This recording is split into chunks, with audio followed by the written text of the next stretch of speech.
sida aad la socotaan adduunyada waxaa ka dhacay cudur halis ah oo cid walba saameeyey kaasoo dhammaan shucuubta kala duwan iyo qaranada ama dowladaha kala duwanu ay ku dadaaleen in laga gaashaanto. taas waxay dhalisay in muddo cayiman dalka Soomaaliya laga maanaco inay ka soo degaan diyaarado oo meelo kala duwan ka yimid nooc kasto ay yihiin, taas oo looga taxadirayo in cudurkaas adduunyada dadkii halakeeyey inaanu soo gaarin dalka Soomaaliya. ilaahay aan ka magan galnay, laakiin dadaalkaas ayaa la go'aanshay mar haddii marka la joojiyey isu socodkii diyaaradihii cargo ha ahaadaan ama diyaarad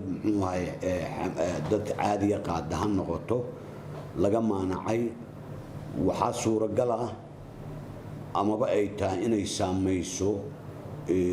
maciishadaha kala duwan ee dadweynaha. sidaa daraaddeed waxaan rabnaa inaan ganacsatada Soomaaliyeed ugu baaqno inaanay raashinka qutul daruuriga ama maciishada nooc kasta oo ay tahay aan looga faa'iideysan dhibaatadaas jirta. laba shayba meeshaas waa ku jirtaa. ilaahay xaggii in rubisaar ama ganacsigaaga aad ku raadiso shilinkiiba shilin waa shay xaaraana, diintuna aysan raalli ka ahayn. ta labaadne marka ay timaado suuq madow markaataneera waa dembi laga galo qaranka Soomaaliyeed. suuq madow wax la yiraahdo waa shayga marka lacagtii loogu talagalay ama uu joogay laga kordhiyo iyadoo khayru sharci ah. sharciga waa diidan yahay, shuruucda dalka u taalo dhan waa ka soo horjeedaa, maadaama marka hoggaanka ilaalinta canshuuraha iyo dhaqaaluhu uu xil saaran yahay la dagaalanka suuqa madow iyo sixir bararka iyo sarrifaadda lacagaha qalaad. waxaan u diyaarinay dhammaan suuqyada magaalada Muqdisho ciidan koontaroola la socda sixirku inaanu dadka ku kordhin, iyadoo ummadii ay iska tabcaan la iska yahay in lagu kordhiyo qutul daruurigii ay cunayeen. waa dhib inteeda la eg, mana loo dul qaadan karo, mana loo dul qaadan doono insha Allah taala. waxaa igu maqaala ah oo report la igu soo gaarsiiyey bahalkan yar ee alcoholka ah ee gacmaha lagu dhaqdo maalintii arrintaanu soo baxaysay $3 $4 laga siisan jiray suuqyada. maanta xal waxaa report la igu keenay in uu marayo $20. waxyaabaha aan ka digayna waa kuwaas. waxaan codsanaynaa ninkii damiir leh oo Soomaali ah oo u damqanaya dadkiisa maba ku kacayaba, laakiin qofkii iimaan la'aanu saamaysay ee arrintaa ku kaca waa la isku dabagelaa, maxkamada la isku geynaa, waa la dacweynayaa. maxkamadda u awoodda u leh arrinta dembiga lagu eedeynayo ayuuna qofkaas hortigi doonaa haddii Allah awoodda la ogolaado. sidaa daraaddeed waxaan codsanayaa oo aad iyo aad uga codsanayaa ganacsatada Soomaaliyeed oo garan kara dadkoon Soomaaliyeed dhibaatada ay qabaan inaan lagu kordhin dadka looga faa'iideysan dhibaatada jirta. cudurka hadda laga cararayo iyo gaajadu labaduba waa cudur. sidaa daraaddeed inaan lagu kordhin, inaan faa'iido laga doonin, inaan lagu samaynin waxyaabo aan suuragal ahayn oon dadku samayn karin oo si ku noolaa karin. hooyooyinka, caruurta, dadka tabarta yar, dadka cid kasta, xataa tujaarka xaq uma laha in lagu kordhiyo. marka taas intaas ayay maraysaa. waxaa kaloon codsanayaa oon rabaa inaan uga faa'iideysto halkan gudoomiyayaasha degmooyinka iyo taliya saldhigyada waxaa ayagana ah waajib saaran inay hoggaanka ilaalinta canshuuraha oo arrinta u xil saaran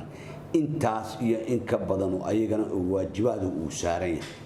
in degmooyinka marka lagu dadaalo kormeer tiro badan dukaamanka waxgada meesha suuqyada in dhammaan loo diro muxuu ahay ururada bulshada ee laga taxadiro inaan la samayn ummadda aan lagu qaaliyeyn qutul duruuriga taliyaasha saldhigyada sidoo kale inay ayaguna sidaasoo kale oo ciidamo u diraan oo suuqyada aad looga warqabo waxaan rajaynayaa in baaqaan uu cid kasta uu gaaro oo damiir lahu uu siduu yahay u qaadan doono haddii muxuu ahay leeska dhigatiro waa wax kale oo qofkii iska dhigatira oon awalba iimaan u saaxiib ahayn laguma muxuu ahay sii dayn karo ummadda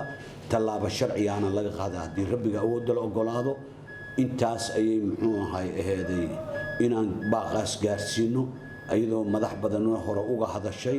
haddana waxaan u sheegaynaa in dhammaan suuqyada ciidamo dharcad oo loogu talagalay oo xirfadleeyahu ay joogaan kaliyana ay dhowrayaan muxuu ahay ilaalinayaan inaan sixir barar cuntaduruuriga iyo wax kastaba aan lagu qaaliyeyn labada maalmood ee muxuu ahay dalka uu ku jiro standby oo loogu jiro in cudurkaas laga hortago aad iyo aad u mahadsantihiin